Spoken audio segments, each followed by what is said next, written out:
qué ha medido ese sobre todo?, le pregunté con alguna curiosidad al descender por el camino blanco y caluroso, sin prisa.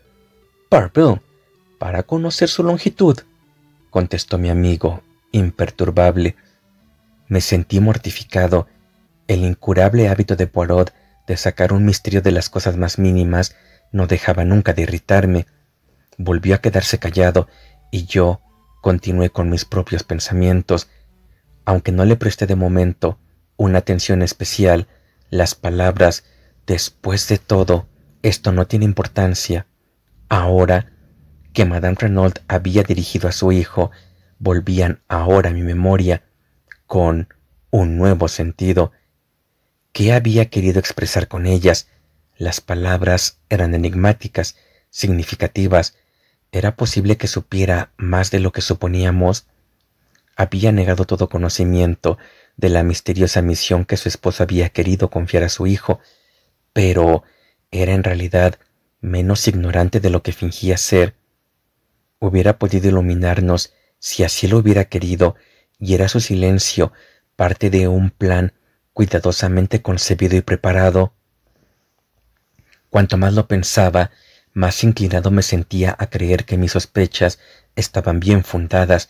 Madame Renault sabía más de lo que quería admitir. La sorpresa experimentada al ver a su hijo la había hecho descubrirse momentáneamente. Me sentí convencido de que conocía, si no la identidad de los asesinos, por lo menos el motivo del asesinato. Algunas consideraciones muy poderosas debían de haberlo obligado a guardar silencio. «Está usted sumido en pensamientos profundos, amigo mío», observó Poirot. «¿Qué le interesa de este modo?». Se lo comuniqué, seguro de que me hallaba en terreno firme, aunque esperando que se riese de mis sospechas, pero vi con sorpresa que hacía una lenta seña afirmativa. «Tiene usted mucha razón, Hastings. Desde el principio he tenido la seguridad de que se callaba algo. En el primer momento sospeché de ella, si no como instigadora, por lo menos como encubridora del crimen». ¿Qué sospechó de ella? Ciertamente había una enorme ventaja para ella.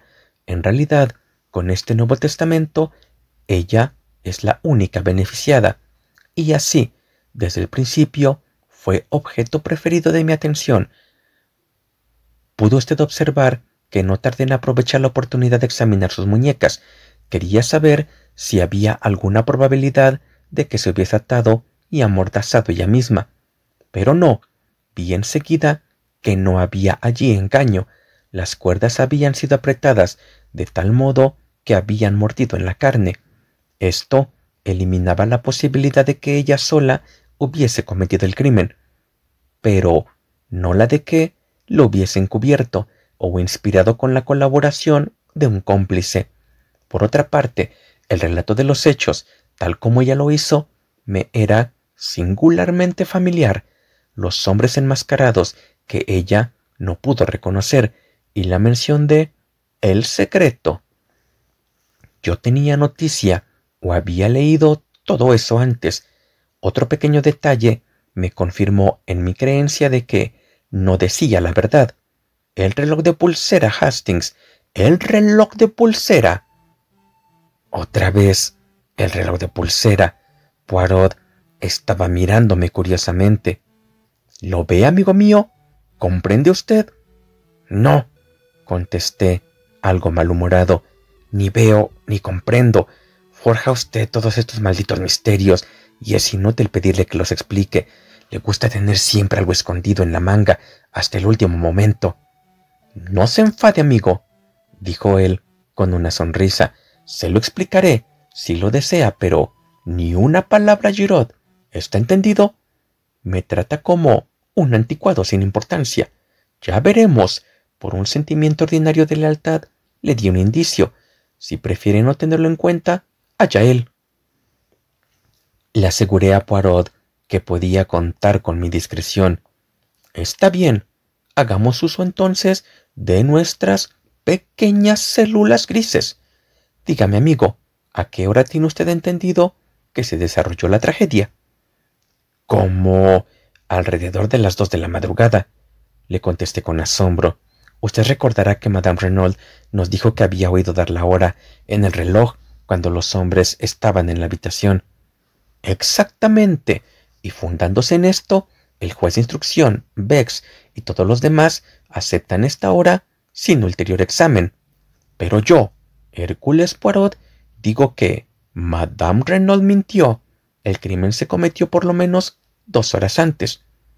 Pero los médicos declararon, después de examinar el cadáver, que la muerte había ocurrido entre 10 y 7 horas antes de este examen. Amigo mío, por alguna razón imperiosa, convenía que el crimen pareciese cometido más tarde de la hora verdadera. ¿No ha leído usted algo acerca de relojes de bolsillo o de pared que, habiendo sido rotos, han revelado el momento exacto en que ha tenido lugar un crimen? Para que este momento exacto no dependiese únicamente del testimonio de Madame Renaud, alguien adelantó hasta las 2 las agujas del reloj de pulsera y lo tiró luego al suelo con violencia.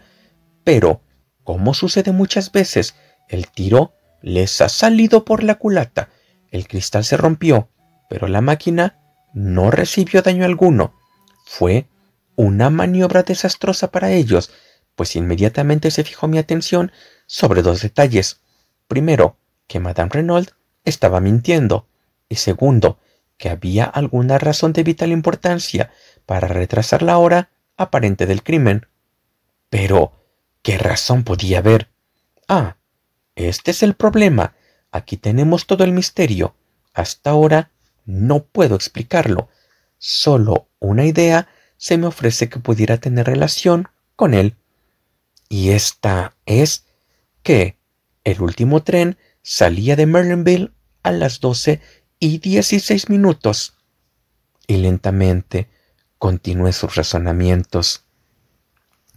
De suerte que el que tomase este tren tenía una magnífica coartada contra la sospecha de haber sido autor de un crimen que aparecía cometido a las 2. Perfectamente, Hastings. Usted lo ha dicho. Me levanté de un salto. Pero debemos investigar en la estación. Seguramente no dejaron de advertir a 2 extranjeros salidos de ese tren. Debemos ir allí inmediatamente. ¿Eso cree usted, Hastings? Naturalmente. Vámonos ahora. Poirot contuvo mi ardor, tocándome ligeramente en el brazo. Vaya, si así lo desea, amigo mío, pero yo no pediría detalles de 2 extranjeros. Le miré y él me dijo, con alguna impaciencia: «La, usted no cree una palabra de toda esa jerigonza, ¿verdad? Los hombres enmascarados y el resto de la historieta». Sus palabras me desconcertaron de tal modo que apenas supe qué contestar. Él continuó serenamente: «¿No recuerda haberme oído decirle a Giraud que todos los detalles de este crimen me eran familiares? Pues bien, ello supone una de estas 2 cosas: o que el plan de aquel crimen y el de este han sido del mismo cerebro, o que el autor del crimen presente recordaba la lectura del otro en una colección de causas célebres y ha copiado los detalles. Podré decirlo de un modo definitivo después de...». Y se interrumpió. Yo estaba resolviendo varias cosas en mi mente. «Pero, ¿y la carta de Renaud?», dije.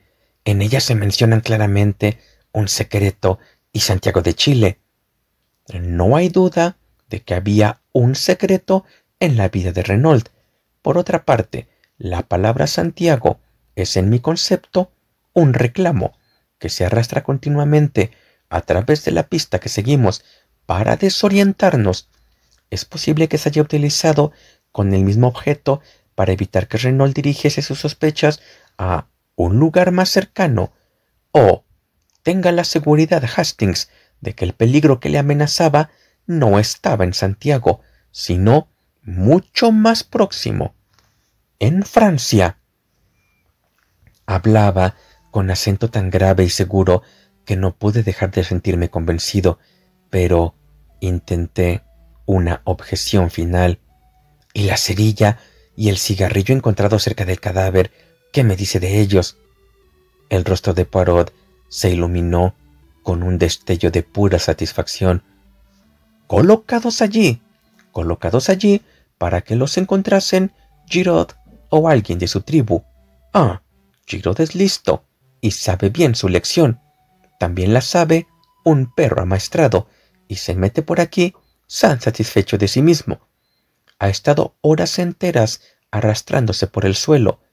Ve lo que he encontrado, dice, y luego se dirige a mí. ¿Qué ve usted aquí?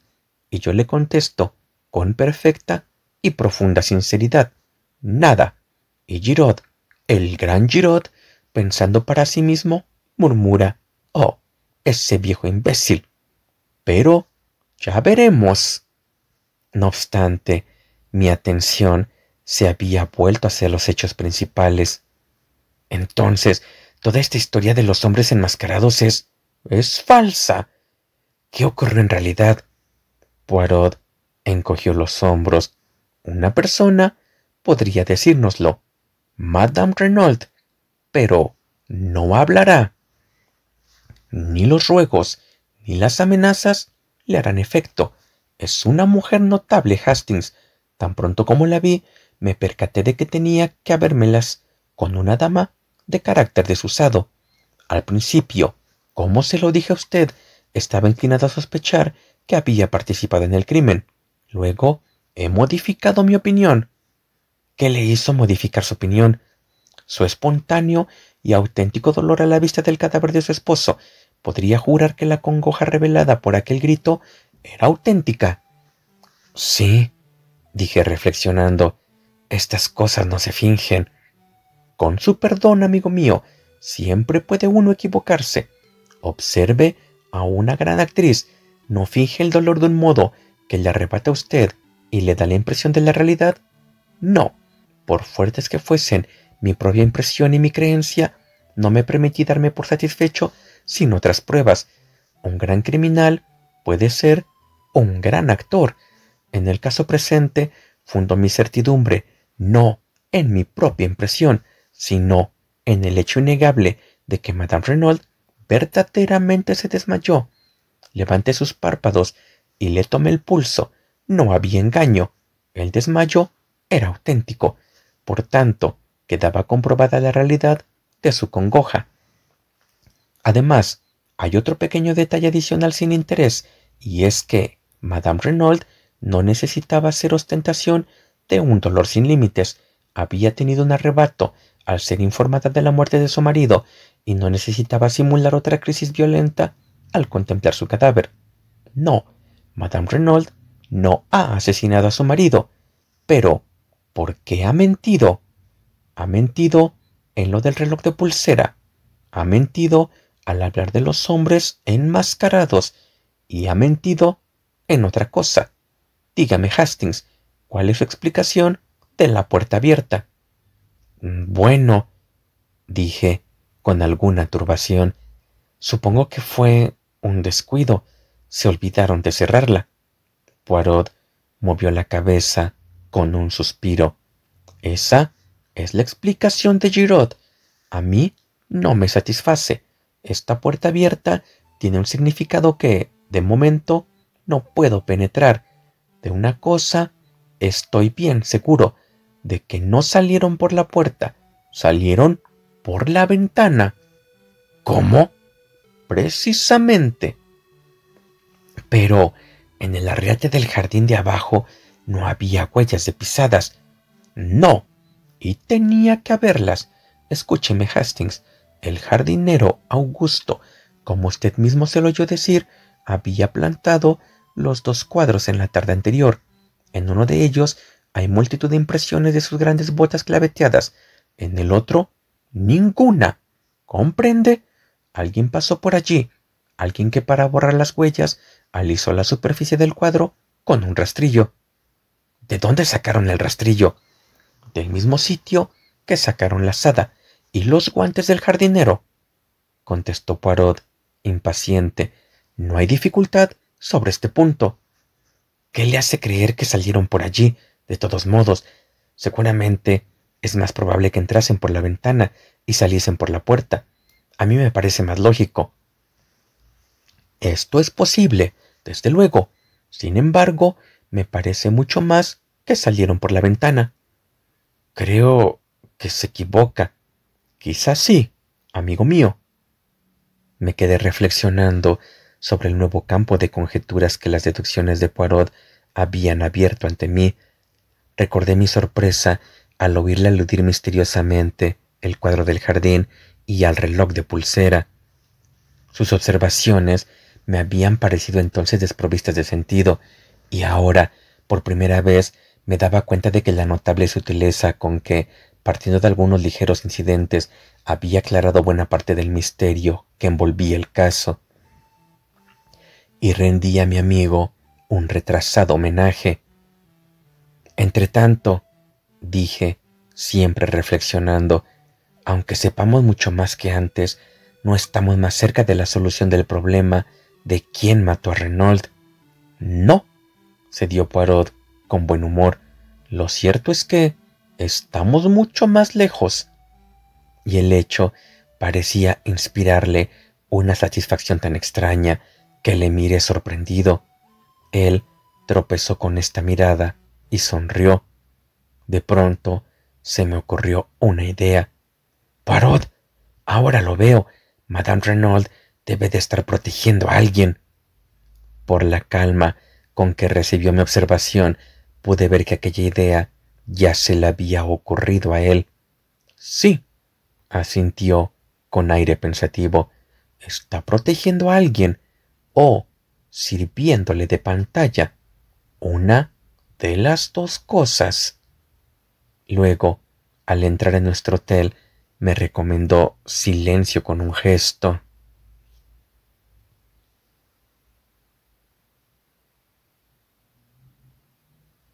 Capítulo 12. Poirot aclara algunos detalles.